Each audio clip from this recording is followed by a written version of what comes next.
हमारे माशरे में कई ऐसे रिलीजियस एक्सपर्ट्स भी हैं जिन्होंने काफ़ी चेंजेस हमारे समाज में लाया है। वो औरतों की एम्पावरमेंट की बात करते हैं। तो जब ऐसी आवाज़ें ज़्यादा आएंगी तो जो डिस्क्रिमिनेशन की बात कर रहे हैं, जो ऐसे दीन की बात कर रहे हैं जिसमें औरतों की कोई दुनिया नहीं है, तो मुझे लगता है वो अंडरस्टैंडिंग अपने आप औरतों में आ जाएगी। ये तो मुझे ऐसा लगता है अभी भी हम वही केव मैन सिनेरियो में है कि women man are the gatherer, the hunters and women are the gatherers. लेकिन यहाँ पे तो हंटिंग भी कर रही है ना नहीं, औरतें। तो वही मैं उसी पे आ रही हूँ कि जब हमने हंटिंग भी चूज कर लिया है तब भी हम गैदरिंग कर रहे हैं। तो ये सोसाइटी को समझना है। लेकिन मुझे लगता है women herself is all. Women तो खुद कंप्लीट है। अगर विमेन नहीं है तो विमेन नहीं होगी तो society can not have it all. अगर आज औरतों ने ये कर दिया ऐलान कि ना हम शादी करेंगे, ना हम बच्चे पैदा करेंगे, ना हम आपका घर देखेंगे, what will the society have? You answer me, what will the society have? कहीं ना कहीं वो एक सेंसिबिलिटी कॉम में आ रही है। जब भी औरतों का रोल लीडरशिप रोल में या मेन स्ट्रीम उसमें जब हम उसकी बात करते हैं तो वहाँ आपको औरतें नज़र नहीं आती हैं। आपको औरतें कहाँ नज़र आती हैं? आपको औरतें नज़र आएंगी छोटे मोटे काम में।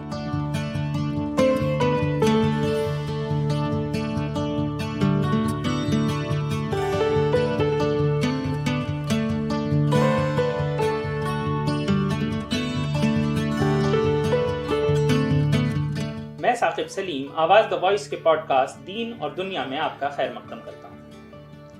अक्सर ये बात होती है कि लड़कियां कितना पढ़ रही हैं, फिर ये बात होती है कि अगर वो पढ़ रही हैं तो क्या पढ़ाई कर रही हैं, फिर उसके बाद बात आती है कि अगर उन्होंने पढ़ाई कर ली है तो उसके बाद वो क्या नौकरी या क्या रोजगार कर रही हैं। इन सब चीजों पर बात करने के लिए आज मेरे साथ मौजूद हैं सैयद मुबीन जहरा, जो दिल्ली यूनिवर्सिटी में हिस्ट्री पढ़ाती हैं। जहरा साहब, आपका बहुत बहुत शुक्रिया, आप हमारे पॉडकास्ट पर आए। आदाब। सबसे पहले मैं आपसे एक छोटी सी बात करना चाहूंगा। आमतौर पर जो डेटा हमारे सामने है, डेटा ये कहता है कि लड़कियां, जिसमें कि हिंदू लड़कियां भी मुस्लिम लड़कियां भी दोनों ही शामिल हैं हिंदुस्तान में, वो लड़कों से ज्यादा एनरोलमेंट कर रही हैं अंडर ग्रेजुएट कोर्सेज में भी और पोस्ट ग्रेजुएट कोर्सेज में भी। उसके बावजूद हम ये देखते हैं कि उसमें एक डिफरेंस है कि वो किस कोर्स में एडमिशन लेंगी। सबसे पहला सवाल ये आता है, तो आप इसे कैसे देखते हैं? ये क्या आगे बढ़ते हुए हम नजर आ रहे हैं, या ये देखा जाए तो एक नया जामा पहना दिया गया है उस पैट्रियार्की को जिसमें लड़कियों को आगे नहीं बढ़ने दिया जाता था? देखिए साकिब साहब, पहले तो आपका बहुत बहुत शुक्रिया कि आपने मुझे इस इतने अच्छे मौजू पे मुझे यहाँ बुलाया, और बहुत बहुत शुक्रिया आपका। अब जो सवाल आपने किया है उस पर मैं आती हूँ। अगर हम लड़कियों की तालीम की बात करें तो अमूमन जो देखा जाता है, जो जनरल अंडरस्टैंडिंग है, अगर आप अक्रॉस डाटा स्टैटिस्टिक्स अगर आप देखें तो आपको ये नज़र आता है कि लड़कियों का जो ड्रॉप आउट है वो सेकेंडरी एजुकेशन लेवल पे बढ़ गया है। और जो बात कर रहे हैं कि हायर एजुकेशन ले रही हैं लड़कियां, तो वो तो एक अलग कहानी है। लेकिन ड्रॉप आउट हमें पहले चेक करना है कि ड्रॉप आउट कहाँ हो रहा है। प्राइमरी एजुकेशन तो ले रही हैं लड़कियां, सेकेंडरी तक पहुंच रही है। अब उसके जो वजूहात हैं वो ये हैं कि वो सोशल जो एक हमारा जो एक समाज का एक स्ट्रक्चर बना हुआ है कि लड़कियां जब एक एज पे आती हैं तो उनकी डोमेस्टिक रिस्पॉन्सिबिलिटीज जो हैं वो हावी हो जाती हैं उनके करियर एस्पिरेशंस पे। एक बात तो ये है। और दूसरा स्ट्रक्चर ये है कि वो हायर एजुकेशन ले रही हैं, वो पीएचडी कर रही हैं, वो अंडर ग्रेजुएशन भी कर रही हैं, पोस्ट ग्रेजुएशन भी कर रही हैं, लेकिन कहीं ना कहीं जाके उनकी जब चॉइसेस, करियर चॉइसेस पे आती है, वहां पे भी उनका ड्रॉप आउट हो रहा है। अब वहां पे क्यों ड्रॉप आउट हो रहा है? वो इसलिए हो रहा है कि उनके लिए करियर चॉइस इंपॉर्टेंट नहीं है, उनके लिए डोमेस्टिसिटी इंपॉर्टेंट है। इंपॉर्टेंट है या इंपॉर्टेंट बना दी गई है? ये तो आप समझदार हैं कि बना दी गई है कैसा। ये तो मैंने जैसे शुरू में ही कहा कि एक पेट्रियार्कल स्ट्रक्चर है, तो ये पैराडाइम ऐसा है। अब मैं आपको एक थोड़ी सी छोटी सी कहानी सुनाना चाहूंगी साकिब साहब। कहानी ये है कि जब भी औरतों का रोल लीडरशिप रोल में या मेन स्ट्रीम उसमें जब हम उसकी बात करते हैं तो वहाँ आपको औरतें नज़र नहीं आती हैं। आपको औरतें कहाँ नज़र आती हैं? आपको औरतें नज़र आएंगी छोटे मोटे काम में, जैसे कि कुछ साल पहले वहां पे मैं ये मानूंगी कि वहां पे थोड़ा सा एक सुधार हुआ है कि कुछ ट्रेडिशनल ऑक्यूपेशंस होते थे जहां औरतों को ही माना जाता था, लेकिन उसके लिए श्रेय समाज को नहीं जा रहा है। उसके लिए उसका जो श्रेय है वो उन औरतों को जा रहा है जिन्होंने लड़ के अपना हक हासिल किया और उन्होंने वो प्रेजुडाइसेस समाज के तोड़े, और जो काम लड़कियों के लिए नहीं माना जाता था उन्होंने वो किया। लेकिन जो मैं बात कहना चाह रही हूँ, जो मैं आपसे कह रही थी कि मैं कहानी एक सुनाना चाहूंगी, वो ये है कि लड़कियां जब घर में, आप जैसे फॉर एग्जाम्पल एक बच्चे है, 2 बच्चे हैं, सिबलिंग्स हैं, एक बेटा है एक बेटी है, तो बेटे की जो चॉइस है करियर चॉइस, बेटी की जो चॉइस है वो जेंडर्ड है। वहां पे आप एक ह्यूमन अप्रोच नहीं दे रहे हैं, एक जेंडर्ड अप्रोच है। लड़की को किस स्कूल में भेजना है, लड़के को किस स्कूल में भेजना है, वहां से भी शुरुआत हो जाती है कि भाई इसे तो चलिए आप गवर्नमेंट स्कूल में डाल दीजिए, लड़की उसको क्या करना है, वो 12वीं तक पढ़ेगी, फिर ज्यादा से ज्यादा ग्रेजुएशन कर लेगी तो अच्छे रिश्ते आ जाएंगे। तो ये कहानी है। लड़के के लिए अलग कहानी है, चाहे वो पढ़ाई लिखाई में अच्छा ना हो सकता है वो बिजनेस करना चाहता हो, लेकिन क्योंकि वो एक फैमिली प्रेशर है कि लड़का है तो इसको कोई, या तो वो इंजीनियर बने या मेडिसिन करे। तो ये सोच जो है ये कहीं ना कहीं हमारे समाज में जैसे कि हावी परवीन है। शाकिर ने कहा भी है कि मक्खन की टिकिया हमेशा भाई की रोटी पर रखी। बशीरे की घरवाली उनकी बड़ी मशहूर नज्म है। तो आपने ये बात तो कही, लेकिन यहाँ पर एक छोटी सी बात आती है। पिछले कुछ वक्त में खास तौर पे मुस्लिम समाज में, जिससे हम आते हैं खुद, तो मैंने अपने आसपास देखा है कि मुस्लिम समाज में आम तौर पर ये बहुत कॉमन है, मेरे मोहल्ले पड़ोस में भी जहाँ से हम आते हैं, कि ऐसे लोग जो बिजनेस करते हैं, यानी कि उनके बिजनेस हैं, या तो उनके ज्वेलरी का काम होगा, उनका मैकेनिक का काम होगा, लेकिन वो अपने घरों की लड़कियों को पढ़ा रहे हैं। लड़कों को वो ये उम्मीद कर रहे हैं कि बीए बीकॉम कर लेगा और उसके बाद दुकान संभालेगा। जैसे कि अभी रिसेंटली मैंने देखा, एक मैकेनिक साहब थे, उनकी 2 बहनें हैं, दोनों बहनें अब पढ़ा रही हैं यूनिवर्सिटीज में, और जबकि वो सारे लोग जो मर्द हजरात हैं वो मैकेनिक हैं, प्रॉपर मैकेनिक्स हैं। तो और ये बहुत कॉमन हो चला है। तो आपको नहीं लग रहा है कि माइंडसेट थोड़ा बदल रहा है? नहीं, माइंडसेट तो बदल रहा है, और ये एक अच्छा, अगर आप माइनॉरिटी की बात करें, अगर आप मुस्लिम तबके की बात करें, तो ये माइंडसेट तो इसके लिए मुझे क्रेडिट लगता है देना चाहिए सर सैयद अहमद खान को, जिन्होंने एक गर्ल्स कॉलेज से या गर्ल्स स्कूल से जो शुरुआत की थी। तो कहीं ना कहीं वो एक सेंसिबिलिटी कौम में आ रही है। और मेरा जो प्रॉब्लम है, या जो एक जनरल जेंडर्ड पर्सपेक्टिव का जो हम अगर इसको समझने की कोशिश करें, तो मुझे दिक्कत वहाँ है कि अगर एक पीएचडी की हुई महिला जो है, लड़की जो है, उसको सिर्फ शादी करके एक डोमेस्टिसिटी में उसको कर दिया जाता है कि बस वो, हाँ ठीक है, एक अच्छी बहू, हमने इस यूनिवर्सिटी से पढ़ी, हम बहू लाए हैं जो यहाँ इस पर्टिकुलर यूनिवर्सिटी से उसने पीएचडी किया है या एमएससी किया है या मास्टर्स किया है। तो वो एक सिर्फ टैग, एजुकेशन को टैग जब बनाया जाता है औरतों के लिए, वहाँ मुश्किल है। हमें कोशिश ये करनी है कि हमें ज़्यादा से ज़्यादा विमेन पार्टिसिपेशन जो इम्पॉर्टेंट पोजीशंस में है, सीईओज हों औरतें। मैं आपको बताऊं कि दुनिया में जो वर्ल्ड लीडर्स हैं वो शायद ही 14% जो लीडरशिप है विमेन लीडरशिप के पास है। इतने सारे मुल्क हैं दुनिया में, और सिर्फ 14, ऑलमोस्ट जस्ट 14% मानी जाती है कि विमेन लीडरशिप है।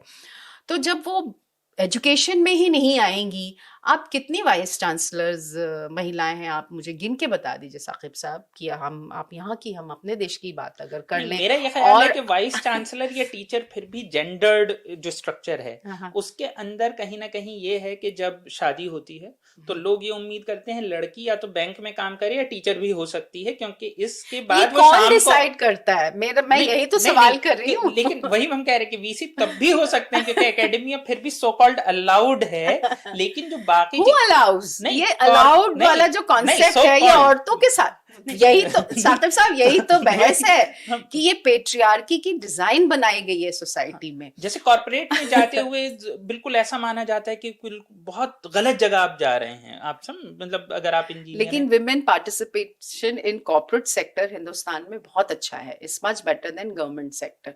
तो जो आप बात कह रहे हैं साकिब साहब, मेरा प्रॉब्लम वही है, और मेरे जैसी हम सब महिलाओं का यही प्रॉब्लम है कि हमने ये प्रेजुडाइसेस क्रिएट क्यों किए हैं कि भाई औरतें जो है अगर जाएंगी या नहीं जाएंगी, इसके ये रीजंस। किसी मर्द से तो नहीं ये पूछा जाता कि भैया तुम्हारी शादी हो गई, अब तुम काम कैसे करोगी, अब तुम कॉलेज कैसे जाओगी, अब तुम पढ़ाई। ये डिजाइन हमारे समाज की जो बनी है, जो औरतों को लेकर एक ये यहाँ तोड़ लाना पड़ेगा, यहाँ चेंज लाना पड़ेगा। और ये चेंज तभी आएगा जब महिलाएं खुद अपनी चॉइसेस को प्रायोरिटी देंगी। लेकिन इसके साथ एक और चीज है जो कि शायद इसी से जुड़ा हुआ है कि जेंडर्ड सिर्फ अभी आप जॉब्स की बात कर रहे हैं कि कहाँ पर हैं, लेकिन जेंडर्ड कहीं ना कहीं जैसे हम देखते हैं एजुकेशन के अंदर भी नजर आता है। जैसे डेटा है ये हमारे पास कि 50% से ज्यादा लड़कियां पोस्ट ग्रेजुएशन में प्रोपोर्शन में दिखाई दे रही हैं, लेकिन जब हम स्टेम में जाते हैं स्टेम में भी नजर आ रही हैं, लेकिन जब इंजीनियरिंग या मैनेजमेंट में जाते हैं तो वो 30% के भी नीचे आ जाता है। ये एक बात का सवाल है कि उसमें से कितने लोग जॉब भी करेंगे या हाउसवाइफ बनेंगे, वो सेकंड सवाल होगा हमारा। लेकिन पहली बात ये है कि ये जो चीज है कि लड़कियां कुछ पर्टिकुलर कोर्सेज में एडमिशन ही नहीं लेंगी, ये वजह क्या है आपके हिसाब से? लड़कियां खुद कम इंटरेस्ट ले रही हैं या समाज इस तरीके से कंडीशन कर रहा है कि वो उन कोर्सेज में नहीं जा रही हैं? नहीं, मुझे तो लगता है कि ये सवाल ही कि वो कोर्सेज में लड़कियां नहीं जा रही, ये बहुत बायस्ड है, क्योंकि ये तो सोसाइटी ने पहले से ही डिसाइड कर लिया है। और जिस देश में सोफिया कुरैशी जैसी महिलाएं हों, जिस देश को की फर्स्ट सिटीजन हमारी प्रेसिडेंट महिला हो, वहां इस तरह में अगर समाज में नहीं बदलाव आ रहा है तो मुझे लगता है कहीं ना कहीं समाज में कोई दिक्कत है। ये आप देखिए कि मैं यहाँ पे थोड़ा सा आपको ये बताना चाहूंगी साकिब साहब कि थोड़ा सा स्टेटिस्टिक्स को लेकर, जेंडर गैप को लेकर जो सिनेरियो है वो नॉर्थ और साउथ में बहुत डिफरेंस है हमारे देश में। जैसे 3 स्टेट हैं, यूपी, बिहार और यूपी बिहार मेरे ख्याल से सब, उसमें राजस्थान, जहाँ जेंडर गैप का बहुत बहुत ज्यादा है। जेंडर गैप कहीं कहीं तो 23%, 18% है। वहीं आप साउथ में अगर आप जाते हैं तो कुछ स्टेट्स हैं, केरला है, जैसे केरला में वहां पे हार्डली 2.2% है। आप बंगाल ले लीजिए, आप हिस्टोरिकली अगर आप देखें, क्योंकि मैं हिस्ट्री से हूं तो मैं थोड़ा सा हिस्ट्री का आपको एग्जाम्पल दूंगी कि जो एक क्या कहते हैं एजुकेशन को लेके खुद मुख्तारी आई, या औरतों के बारे में अगर एजुकेशन को लेके बात की गई तो पहला कॉलेज वहां बना, और उसके बाद वहां और सारी जो लड़ाई वहां लड़ी गई औरतों के एजुकेशन के लिए, सती को लेकर, विडो रीमैरिज को लेकर, वो सारी लड़ाई पुरुषों ने लड़ी, मर्दों ने लड़ी औरतों की लड़ाई। तो ये जो सवाल है ना कि औरतें नहीं चूज करना चाह रही हैं या औरतों के लिए नहीं बना, ये डिसाइड कौन कर रहा है? मेरा तो सबसे पहला नहीं, यही इसीलिए मैंने कहा ना कि ये सवाल ही जो है बहुत कंट्रोवर्शियल है, क्योंकि औरतों ने तो नहीं कहा कि भैया हमें इसी में डालो या उसमें मत डालो, इसी हम रोल में, हम सिर्फ टीचर बनना चाहेंगे या हम सिर्फ ये बनना चाहें। ये मैं आपको एक बहुत सिंपल सी चीज बताती हूँ साकिब साहब की हमें और विमेन और हमेशा तैयार रही है किसी भी प्रोफेशन में जाने के लिए, और उनको कोई प्रूव करने की जरूरत नहीं है। लेकिन समाज पूछता है कि अगर औरत पायलट बन रही, आप देखिए हमारा देश, सबसे ज्यादा महिला पायलट हमारे देश में है। हम कितनी चीजों के लिए हम बहुत खुशकिस्मत हैं। औरतों को अगर लेकर हम स्टैटिस्टिक्स देखें या डाटा देखें या चीजें देखें, तो जैसा कि आपने खुद कहा कि आजकल माँ बाप खुद अपने लड़कों को तो नहीं पढ़ा रहे हैं, लड़कियों को पढ़ा रहे हैं, बहुत अच्छा पॉजिटिव चेंज है। लेकिन वो लड़कियां पढ़ के क्या सिर्फ जाके नहारी रोटी बना रही हैं किचन में? वो भी चॉइस बन सकती है किसी भी महिला की, लेकिन क्या उनको सिर्फ उसी लायक समझा जा रहा है? वो चॉइस है या वो सोशल कंडीशनिंग है? यही तो मैं आपसे पूछूंगी सवाल साकिब साहब कि क्या ये हमारी सोसाइटी इसलिए तैयार है? क्या सोसाइटी के जो एक सेक्शन है, मैं इसको विमेन वर्सेस मैन नहीं करूंगी, मैं इसको एक थॉट प्रोसेस मानती हूँ, क्योंकि patriarchy is not very gendered. ये एक थॉट प्रोसेस है, ये एक अपब्रिंगिंग है, ये इंसान की सोच है। वो एक औरत भी पेट्रियार्कल हो सकती है, एक मर्द भी पेट्रियार्कल हो सकता है। तो अगर एक औरत, आपने स्टेम की बात की, अगर एक लेडी साइंटिस्ट है तो उसे घर में खाना भी बनाना है, सारा कुछ करना है, तो अगर उसके घर से उसको सपोर्ट नहीं मिलेगा तो वो कैसे कंट्रीब्यूट करेगी। और मैं यहाँ पे बहुत बहुत क्लियरली एक बात कहना चाहूंगी कि जो भी ये काम कर रहे हैं वो कम से कम एक अमूमन एक मानना है कि 50 मिलियन विमेन को आप जीडीपी से और नेशनल डेवलपमेंट से रोक रहे हो। तो कहीं ना कहीं जो ये सोच रखते हैं कि औरत ये काम नहीं करेंगी या उनकी चॉइस ये प्रोफेशन जैसा की कैफी नहीं ने है। कहा है कि उठ मेरी जान, मेरे साथ ही चलना है तुझे, कि हमें सबको साथ चलना है। लेकिन जो अभी आपने एक छोटी सी बात कही कि औरत को घर में आके खाना पकाना है, ये भी कई बार वजह हो जाती है शायद कि औरत खुद से कुछ चॉइसेस अपनाती है। जैसे कल ही की बात है, फेसबुक पर मैंने एक चीज डाली थी किसी चीज से रिलेटेड, तो वहां पर एक डॉक्टर हैं, मतलब she is a doctor, pathologist, तो उन्होंने वहां पर लिखा कि देखिए आपको ये समझना चाहिए कि हम पूरे दिन काम करने के बाद, जिन्हें आप वर्किंग वुमेन कहते हैं, हम घर में खाना उतना ही पकाते हैं जितना आप जिन्हें हाउसवाइफ कहते हैं वो बनाते हैं। तो इसलिए भी बहुत कुछ चूज करना पड़ रहा है। तो क्या आपको लगता है कि पूरा जो सिस्टम है कि मर्द घर का काम ही नहीं करते हैं, इस वजह से भी कई बार डायरेक्टली नहीं कहा जाता है लड़कियों को कुछ चूज करने को, लेकिन वो खुद से कुछ चीजें चूज करती हैं जो कि बैलेंस कर सके उस घर के काम देखिए, को? ये तो मुझे ऐसा लगता है अभी भी हम वही केव मैन सिनेरियो में है कि women man are the gatherer, the hunters and women are the लेकिन यहाँ पे गैदरर्स। तो हंटिंग भी कर रही है ना नहीं, तो औरतें। वही मैं उसी पे आ रही हूँ कि जब हमने हंटिंग भी चूज कर लिया है तब भी हम गैदरिंग कर रहे हैं, तो ये सोसाइटी को समझना है। लेकिन साकिब साहब, हाँ, ये बात तो एक मैक्सिमम लेवल पे अगर हम सोचें तो ज्यादातर तो यही सिनेरियो है, लेकिन कहीं ना कहीं चेंज आ रहा है। बहुत ऐसे घर हैं जहाँ हस्बैंड सपोर्ट करते हैं, और हम सिर्फ हस्बैंड्स को ही क्यों वो करें, हमें तो हमारा जो सपोर्ट विमेन सिस्टरहुड के बारे में भी हम बात करें। मैं कुछ ऐसे घरों को जानती हूँ, मैं कुछ ऐसे लोगों को जानती हूँ जहाँ मदर इन लॉ अपने करियर एस्पिरेशन नहीं कर पाई, तो वो ये चाहती हैं कि उनकी जो बहू है वो अपना करियर ना छोड़े और वो ध्यान देती हैं, वो एक सपोर्ट सिस्टम बनती हैं। तो वहाँ पे तो पेट्रियार्की नहीं काम कर रही। तो इसीलिए मैंने कहा ना साकिब साहब कि हमें अपनी सोसाइटी का एक सिस्टम ऐसा बनाना है। और सबसे इम्पोर्टेंट चीज़ कि कल्चरली भी कुछ ऐसी चीज़ें हैं जो सिर्फ महिला को फोर फ्रंट में रखती हैं डोमेस्टिसिटी में, और पुरुष तो वहाँ कहीं है ही नहीं। लेकिन नाम तो पुरुष का ही, बेटे बेटी के साथ जो नाम है वो बाप का ही लगता है, लेकिन सारा एफर्ट तो सिर्फ माँ ही करती है। लेकिन फिर से एक और चीज मैं पूछना चाहूंगा। जैसे हमने कहा कल्चर, सोशल अपब्रिंगिंग, पैट्रियार्की, की सारी बातें हैं, लेकिन एक और चीज होती है इकोनॉमिक्स, कि किस तरीके से पैसा वर्क करेगा। कई बार क्या ये जो चॉइसेस होती हैं, ये अब आप ये कहेंगे कि इकोनॉमिक्स भी सोशल उससे आ रहा है, लेकिन क्या उसकी वजह से होता है? क्योंकि देखने में ये आता है कि लड़कियां हिंदुस्तान में कम से कम एमबीबीएस में एनरोल ज्यादा होती हैं, लेकिन उसके बाद जैसे वो पीजी, पोस्ट ग्रेजुएशन और सुपर स्पेशलिटी की तरफ आप बढ़ते हैं तो उनका रेशो पहले तो कम होता है, और जो होता भी है तो वो देखने में आया जाता है कि वो या तो गायनी चूज कर रहे हैं या थोड़ा बहुत पीड्स या एनेस्थीसिया।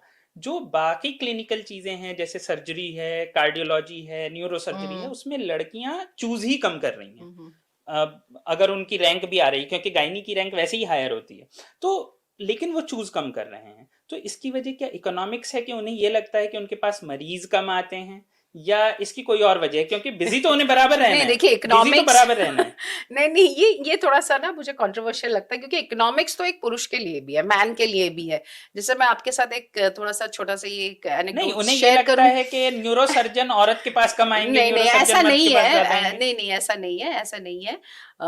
मैंने बहुत अच्छे गायनेकोलॉजिस्ट मैन भी देखे हैं, क्योंकि gynaecology is a very women oriented field, तो ऐसा नहीं है। At least in north India.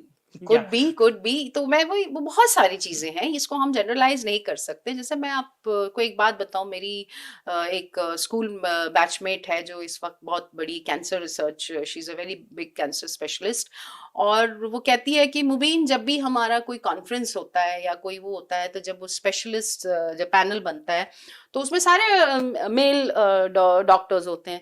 तो उन्होंने एक चीज शुरू की कि हमने उसको मैनल बोलना शुरू किया instead of panel. It's a manual, it's not a panel, because you just have man around. और ऐसा नहीं है कि औरतें नहीं हैं। तो ये तो वही है कि भाई जैसे अगर सारी जायदाद, जमीन जायदाद जो होती है वो हम ये सोचते हैं कि हम बेटे को ही देंगे, उसके लिए बेटा ही चाहिए, तो ये तो शुरुआत घर से होगी जब माँ बाप कहेंगे नहीं हम बराबर हक बांटेंगे, अपनी बेटी को भी वही देंगे और बेटे को भी वही देंगे। तो ये कहीं ना कहीं जब तक हम नहीं सोचेंगे, और मैं एक चीज कहना चाहूंगी कि भारत का जो सीन है वो बहुत पॉजिटिव है। हमारे यहाँ एनरोलमेंट जो है वो बढ़ रहा है, हमारा विमेन पार्टिसिपेशन भी अगर आप देखें तो बढ़ रहा है, और ये माना जाता है कि हमारी सरकार इसको लेकर बहुत सेंसिटिव है कि हाँ भाई, औरतों का भी जो कंट्रीब्यूशन है जीडीपी में बहुत इम्पॉर्टेंट है। लेकिन दिक्कत कहाँ आती है? दिक्कत फैमिली में आती है, दिक्कत समाज में आती है। आप देखिए कि कहीं ना कहीं हम ये सोचते हैं कि हमारी बेटी जो है वो हम उसको इतनी दूर कैसे भेजें काम करने के लिए, या वो कहाँ, तो इसमें कई सोशल इश्यूज हैं, सिक्योरिटी इशू है, इनइक्वालिटी है, रिप्रेजेंटेशन है, टॉयलेट्स नहीं है स्कूल्स में। लेकिन अभी एक रिपोर्ट आई है वो ये बताती है कि इन सब चीज़ों पे संज्ञान लिया गया है और अच्छा काम हो रहा है। और कई रिमोट एरियाज में भी, मैं अभी एक गांव गई थी, विमेंस इंटरनेशनल डे मुझे बुलाया था नासिक के पास एक गांव में, और वहाँ की लड़कियों से मिल के, बच्चियों से मिल के मुझे इतना अच्छा लगा। और वहाँ जो टीचर्स हैं, और वहाँ पे कई घरों में मैं मिलने गई, लोगों से मैंने बातचीत की। गांव बहुत ही छोटा सा गांव, लेकिन बच्चियां जो हैं कोई यूपीएससी की तैयारी कर रही है, जो बहू है जो सर ओढ़े बैठी थी वहाँ पे काम कर रही थी, वो एमकॉम है, वो खेत पे भी काम करती है, वो अकाउंट्स देखती है। तो ये चॉइसेस का मैटर है। लेकिन दिक्कत वहां आती है जब अगर लड़की पीएचडी है और अगर वो कोई ऐसा काम करना चाह रही है, लेकिन उसकी डोमेस्टिसिटी और सिर्फ उसके जेंडर की वजह से, क्योंकि वो एक महिला है, उस वजह से अगर उसको अपने एस्पिरेशंस, उसने जो मेहनत की है, क्योंकि मेहनत तो ऐसा नहीं है कि लड़के ने ज्यादा की होगी, लड़की ने, मुझे लगता है लड़कियां ज्यादा मेहनत करती हैं। उनको जब वो घर से निकलती हैं और शाम को जब वो घर वापस आती हैं, उस दौरान उनको जो सहना पड़ता है, जो देखना पड़ता है, वो किसी पुरुष को नहीं इतना सहना पड़ता है। नहीं, अभी आपने एक छोटी सी बात कही, आपने कहा कि समाज किस तरीके से देखता है, कि किस तरीके के इंफ्रास्ट्रक्चर है। तो यस। अभी इससे मुझे याद आया कि अलीगढ़ मुस्लिम यूनिवर्सिटी, वहां पर कुछ साल पहले, लगभग 10 साल हो गए इस बात को, वहां पर एक कंट्रोवर्सी उठी थी कि विमेंस कॉलेज की लड़कियों को लाइब्रेरी जाने दिया जा रहा है, नहीं जाने दिया जा रहा है। तो उस दौरान कुछ कमेंटेटर्स ने, जो कि काफी पढ़े लिखे कमेंटेटर्स थे, उन्होंने ये पॉइंट आउट किया कि अगर हम विमेंस कॉलेज को ओपन कर देंगे, को एजुकेशन भी कर देंगे, जेंडर मिक्सिंग भी स्टार्ट कर देंगे, तो जो यहाँ पर माँ बाप अपनी लड़कियों को भेज देते हैं वो भेजना छोड़ देंगे, क्योंकि उनका माइंडसेट ये है कि वो ना तो को एजुकेशन में भेजेंगे, उन्हें कर्फ्यू टाइमिंग एक अच्छी चीज लगती है अपनी लड़कियों के लिए, तो इस वजह से ऐसा होता है।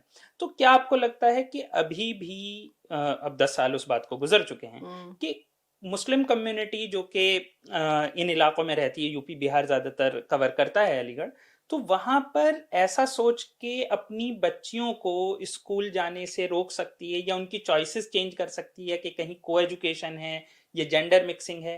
क्या ये कोई असर डालता है?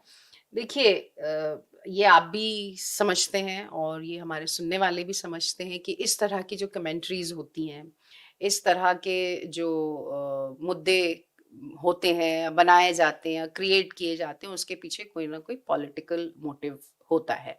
हैविंग सेड दैट, आप ये कह रहे हैं 10 साल पहले की बात है। आप देखिए, हम अमूमन कुछ ना कुछ उठते रहता है कम्युनिटी को लेकर, उसको लेकर, लेकिन जो समाज है वो जब तक चेंज खुद नहीं लाएगा, औरतें खुद नहीं लाएंगी जब तक चेंज, मुझे नहीं लगता कि कुछ इसका कोई असर होगा। लेकिन मेरा ये मानना है कि अगर हम इस तरह की कमेंट्रीज देखते हैं तो हम एक तरफ ये भी देखते हैं कि कुछ ऐसी कमेंट्रीज आती हैं कि मुसलमानों, एक वक्त आप खाना कम खाइए, रोटी कम खाइए, लेकिन अपने बच्चों को इल्म ज़रूर दीजिए। कुछ लोग ऐसे हैं जो कहते हैं कि हमारी पहली आयत इक़रा है, तो हमारे लिए पढ़ना बहुत ज़रूरी है। तो मुझे लगता है दिक्कत वहाँ है कि जहाँ हम पॉलिटिकली जो कमेंट्री हमें सूट करती है हम उसे हाईलाइट करते हैं। तो ये कम्युनिटी के लिए है, ये समझदार लोगों के लिए, हम आप जैसे पढ़े लिखे लोगों के लिए, कि हम किस चीज़ को प्रमोट करें, अपनाएं और काम करें उसको लेकर। नहीं, अभी आपने एक और बात कही कि बहुत सी लड़कियां पढ़कर फिर उसके बाद जॉब्स करने के बजाय उन्हें घर में रहना पड़ रहा है, जो कि उनकी अपनी चाहत नहीं हाँ, है। अगर वो नहीं चाहती हैं और उनको रहना पड़ रहा है, कई औरतें हैं, क्योंकि मेरा देखिए, मेरा जो पर्सनल, अगर आप मेरी जो राय लें तो मेरा ये मानना है कि औरत खुद अपने लाइफ के बारे में क्या सोचती है, वो क्या करना चाहती है, वो कभी नहीं कर पाती, क्योंकि उसकी लाइफ उसकी अपनी सोच पे डिपेंडेंट नहीं होती है, उसके घर वाले क्या सोचते हैं, और ये उसकी बहुत फिराक दिली है। साकिब साहब, आप इस बात को मानिए, और इसको आपके समाज को भी मानना पड़ेगा, आपकी सोसाइटी को, आपके माशरे को, कि औरत बड़ी फिराक दिल होती है, औरत का दिल बहुत बड़ा होता है, कि वो सब कुछ ताक पे रख देती है अपने बच्चों के लिए, अपने शौहर के लिए, अपने माँ बाप के लिए। तो कहीं ना कहीं समाज की अब जिम्मेदारी ये है कि कुछ औरतें जो अपने बारे में सोचना चाहती हैं, क्योंकि देखिए, अगर एक औरत कुछ हासिल करती है तो वो अपने पीछे कई औरतों को इंस्पायर करती है। तो अगर वाकई कुछ लोग समाज में चेंज चाहते हैं कि एक मतलब कई औरतें रोशन हों, जैसे मैंने आपको सोफिया कुरैशी जी का एग्जाम्पल दिया, आप देखिए उस लेडी का वहां खड़े होके इंडिया को रिप्रेजेंट करना, पता नहीं कितनी औरतों को उन्होंने इंस्पायर किया होगा। तो ये जिम्मेदारी तो बनती है ना। लेकिन आपने एक बात कही कि फिराक दिल है और कुछ औरतें चाहती हैं, लेकिन इससे मुझे एक और चीज़ याद आती है। कुछ साल पहले इंदिरा नूई को लेकर एक कंट्रोवर्सी हो गई थी कि उन्होंने ये कह दिया था कि women can not have it all, औरत सब कुछ नहीं पा सकती है, और उसके लिए उन्होंने बायोलॉजी को जिम्मेदार ठहरा दिया था। उन्होंने कहा कि अगर मैं अपने करियर पे ध्यान दे रही थी तो बहुत सारी चीज़ें पीछे छूट गई, जिस पर बहुत लोगों ने ऐतराज़ भी किया था। बहुत से लोगों ने कहा कि देखिए, वो एक ऐसी जगह से आ रही हैं कि उनसे ज़्यादा एक्सपीरियंस किसी को नहीं है। यस, इसके बारे में आप क्या कहते हैं? क्या सच में women can not have it all? क्या औरत सब कुछ नहीं पा सकती मुझे है? लगता है women herself is all. Women तो खुद कंप्लीट है। अगर विमेन नहीं है तो विमेन नहीं होगी तो society can not have it all. अगर आज औरतों ने ये कर दिया ऐलान कि ना हम शादी करेंगे, ना हम बच्चे पैदा करेंगे, ना हम आपका घर देखेंगे, what will the society have? You answer me, what will the society have? So women herself is all. तो अगर ये कोई महिला ऐसे कह रही है तो मैं तो इस बात को नहीं मानती हूँ, ना मैं इस बात को अपनी जिंदगी, क्योंकि मैंने तो अपनी जिंदगी ऐसे नहीं जी है, ना मैं इस चीज को प्रमोट करूंगी, क्योंकि विमेन हरसेल्फ इज ऑल। अगर औरत नहीं है तो ये माशरा ही नहीं है। हाँ, औरत के बिना तो ये माशरा नहीं है, लेकिन ये काफ़ी इंटरेस्टिंग चीज़ है कि जहाँ से ये चीज़ आ रही थी, इसलिए मैंने ये सवाल किया। लेकिन उसके अलावा फिर एक और बात आती है कि जब बात आती है करियर की और फिर फैमिली की, तो हमेशा बात बैलेंस की आ जाती है, और उसमें एक इम्पॉर्टेंट चीज़ ऐड होती है, मदरहुड। क्योंकि यस, फिर again I am coming back to the yes, biology part, कि उसमें ये कहा जाता है कि देखिए, आप कुछ कर लीजिए, क्योंकि मदरहुड तो वो कोई शेयर कर ही नहीं सकता है, वो एक ऐसी चीज़ है। तो उससे जो गैप आता है, वेस्टर्न वर्ल्ड में तो इसे लेकर बहुत ज़्यादा बिल्कुल, डिबेट्स हैं, आप मुझसे बिल्कुल, ज़्यादा जानते हैं। बिल्कुल। तो उसके बारे में आपका क्या कहना है? क्या वो जो असर डालता है उसे कैसे ओवरकम करे वुमेन? देखिए, मैं इसको इस तरह से नहीं समझती हूँ। मैं ये समझती हूँ कि first of all, I am very proud to be a woman. I am very proud of my biology. I am very proud कि मुझे खुदा ने इस तरह बनाया। तो मेरी शुरुआत ऑफ पॉजिटिविटी एंड स्ट्रेंथ तो वहीं से बनती है। दूसरी बात यह है कि मदरहुड जो है, मदरहुड अभी चॉइस, अब तो औरतों की खुद की भी चॉइस है, और ऐसा नहीं है कि सिर्फ औरतों का डिसीजन है। कई फैमिलीज में ऐसी है जो मैं जानती हूँ कि कपल्स की खुद की चॉइस है, वो पेरेंट्स ही नहीं बनना चाहते हैं, वो अपनी लाइफ, इसीलिए मैंने कहा ना कि सोसाइटी को वो, बदलना अब होगा। मुझे ऐसा लगता है कि सोसाइटी को भी बैलेंस बनाना होगा, अगर वो चाहते हैं कि हमारा समाज एक सही दायरे में चले, एक फैमिली, क्योंकि इसीलिए मैं हमेशा कहती हूँ कि फैमिली इज अ माइक्रोकॉज्म। आपको हर चीज की शुरुआत फैमिली से ही करनी होगी। आपने वेस्ट की बात की, कई ऐसी कंट्रीज हैं जहाँ देयर इज मदरहुड, औरतें अपना ही नहीं रही हैं, चाइल्ड बर्थ बिल्कुल ऑलमोस्ट है ही नहीं, खत्म हो रहा है। तो कहीं ना कहीं आप देखिए, one extreme always leads to another extreme. और बैलेंस अगर सोसाइटी में औरत बना रही है तो उसको कहीं ना कहीं वो एक औरत, आप देखिए ना, वो घर भी देख रही है। आप सिर्फ मैट्रिमोनियल कॉलम्स देख लीजिए साकिब साहब, जब आप एक मतलब दे आर हिलेरियस कि हमें गुड लुकिंग, टॉल, ब्यूटीफुल, अब मैं तो वो सारी चीजें यहाँ बोल भी नहीं सकती हूँ, सारी जो कैटेगरीज उसमें दिखाई जाती हैं। और उसके साथ साथ मतलब सारा ओनस मतलब आपने औरत पे ही डाल दिया है, और उसके बाद फिर आप उसकी इज्जत भी नहीं करेंगे, आप उसको स्पेस भी नहीं देंगे।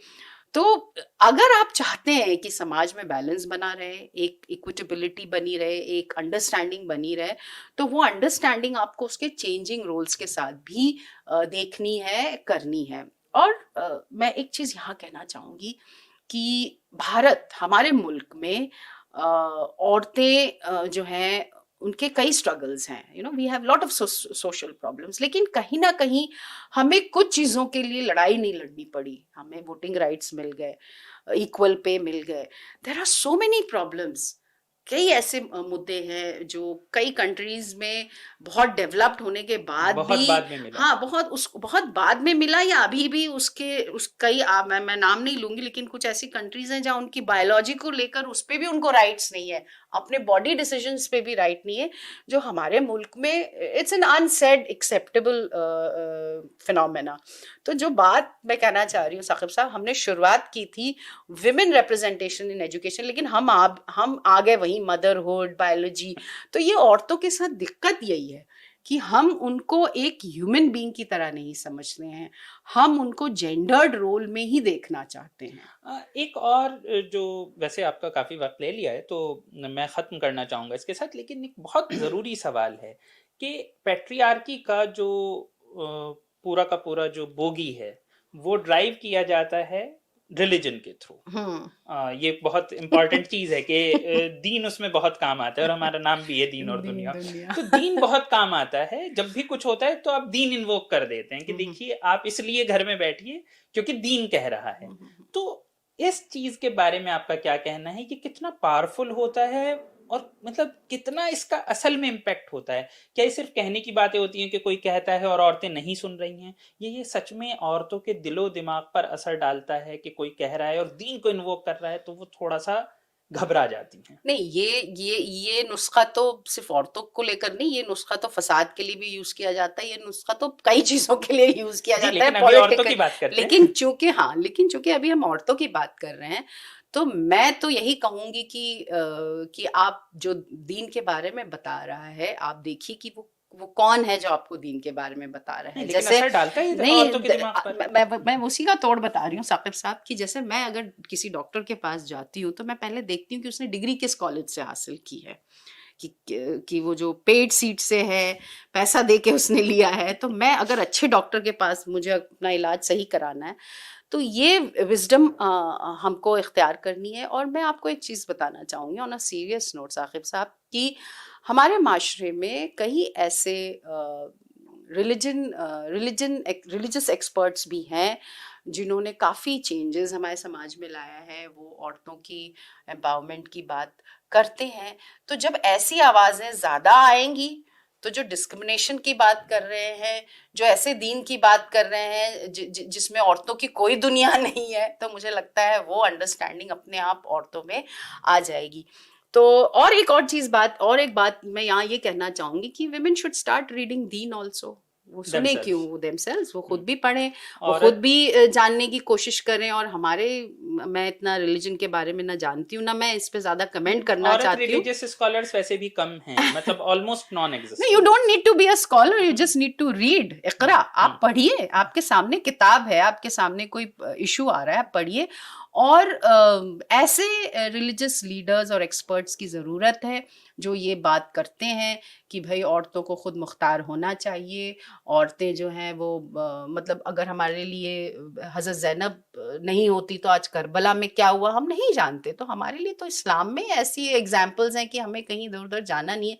चूंकि आपने सिर्फ इस्लाम की बात की है इसलिए मैंने ये कहा, लेकिन अगर आप नेशनल पर्सपेक्टिव से भी कहेंगे तो हमारे हिस्ट्री में रजिया सुल्तान हो चुकी हैं, पंडिता रमाबाई हुई हैं, रानी लक्ष्मीबाई हुई हैं, हब्बा खातून हुई हैं, मीराबाई हुई हैं। मीराबाई का आप देखिए ना, अगर आप इस पे तो आपको मुझे अलग से बुलाना पड़ेगा कि किस तरह से डिवोशनल और हिस्ट्री और लिटरेचर में हमारी भारत की महिलाओं ने जो है हमें हमेशा रास्ता दिखाया है। हमें मॉडर्न या यूरोपियन हिस्ट्री को देखने की जरूरत ही नहीं है, हम तो सिर्फ मिडिवल हिस्ट्री और एंशिएंट हिस्ट्री में देखें, गार्गी मैत्री को देखें, मीराबाई को देखें, तो हमें तो रास्ता मिल जाता है। हाँ, हमारे पास, हमें बस औरतों को देखने की और औरतों को खुद को देखने की जरूरत है, जैसे कि साहिर ने कहा भी था मर्दों ने बनाई जो रस्में उनको हक का फरमान कहा, औरत के जिंदा जलने को बलिदान कहा।